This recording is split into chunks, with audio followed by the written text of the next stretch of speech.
CITU ఆధ్వర్యంలో ప్రకాశం జిల్లా మార్కాపురంలోని auto workers స్థానిక పాత బస్టాండ్ వద్ద నుండి సబ్ కలెక్టర్ కార్యాలయం వరకు నిరసన ర్యాలీ నిర్వహించారు. ఆటోలతో ముట్టడించారు.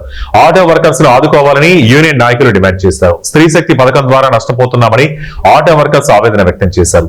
వాహన మిత్ర పథకం ద్వారా 25,000 రూపాయలు ఇవ్వాలని, ప్రైవేట్ ఫైనాన్స్ లో రద్దు చేసి ఆటోలకు బ్యాంకుల ద్వారా రుణాలు మంజూరు చేయాలని, ఆటో వర్కర్స్ కు ప్రభుత్వం సంక్షేమ బోర్డు ఏర్పాటు చేయాలని నిరసన తెలిపి సబ్ కలెక్టర్ కార్యాలయంలోని ఏఓకు వినతి పత్రం అందజేశారు.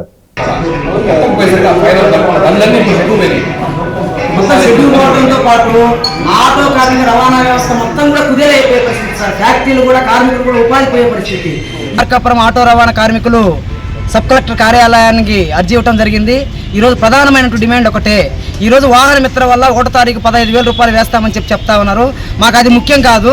వాహన మిత్ర కంటే కూడా ఈరోజు వాళ్ళకు ఉపాధి ఎక్కువ కల్పించాల్సిన అవసరం ఈ ప్రభుత్వం పైన ఉంది. అదేవిధంగా వాహన మిత్ర 25,000 రూపాయలు ఇవ్వాలని చెప్పి మేము డిమాండ్ చేస్తూ ఉన్నాం. వారికి సంక్షేమ బోర్డును ఏర్పాటు చేయాలి. ఆ సంక్షేమ బోర్డు వల్ల యాక్సిడెంట్ అయితే ఆ కుటుంబానికి 5 లక్షలు 10 లక్షలు ఎక్స్గ్రే ఇస్తే ఆ కుటుంబం బతికే పరిస్థితి ఉంది. ఆ ఓనర్కి చచ్చిపోతే ఆ కుటుంబం వీధిని పడే పరిస్థితి ఉంది. కాబట్టి ప్రభుత్వం ఆలోచించి ఆ విధంగా చర్య తీసుకోవాలని, అదేవిధంగా ప్రైవేట్ ఫైనాన్సుల్ని ఈరోజు పెద్ద ఎత్తున కార్మికులను పీల్చి పిప్పి చేసి వాళ్ళ రక్తం తాగుతూ ఉంది. కాబట్టి వాళ్ళని కంట్రోల్ చేసి ఆ విధంగా ఫైనాన్స్ను కూడా కొంచెం కంట్రోల్ చేసి వాళ్ళ విధంగా ఒత్తిడి చేయకుండా ఆపాల్సినటువంటి ప్రభుత్వం పైన ఉంది. అదేవిధంగా మూడోది, చదువుకున్న మొత్తం కూడా యువత ఉన్నారు. ఆ యువతకు ప్రభుత్వమే బ్యాంకుల ద్వారా మంజూరు చేసి ఆటోలను మంజూరు చేయాలని చెప్పి సందర్భంగా మేము తెలియజేస్తా ఉన్నాం. లేని పక్షంలో, ఈ నెరవేరని పక్షంలో రాష్ట్రంలో పెద్ద ఎత్తున రాష్ట్ర వ్యాప్తంగా ఉద్యమం చెలరేగుద్ది.